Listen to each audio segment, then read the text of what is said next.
What to do and where to go when in Pampanga? Well, isa na to ang Air Force City sa loob ng Clark Freeport Zone, ang dating Clark Air Base.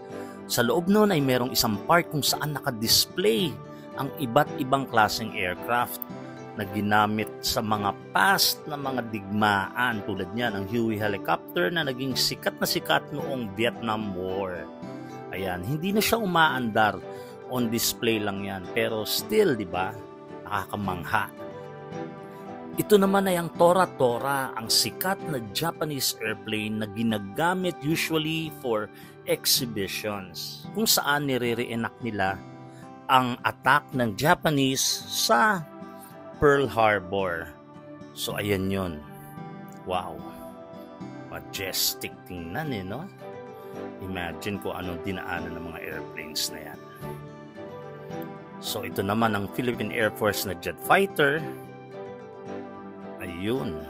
And ang okay dito is merong coffee shop sa gilid, no? Isang cute na coffee shop na may tambayan pa sa labas. And ang pangalan nito ay Bloom and Brew. Ayun. So may mga coffee sila, milk tea, hot and cold drinks, may cakes, may food items, may pasta, and reasonably priced ang lahat. And yun, ang ganda ng lugar, no? Aesthetics nga, kung sinasabi nila. Ayan ang in-order ko since kumain na ako. Cheat day muna. So, ayan yung lugar uli from where I was sitting. And okay yung drink. Sarap siya. Zero sugar yan, kaya hindi yan masyadong nakaka-guilty. Ito pala yung labas na parking, so maluwag na maluwag, no? No problem pagka nagpaparada kayo ng inyong mga sasakyan and may tambayan nga sa labas kung gusto nyo chill-chill lang under the skies.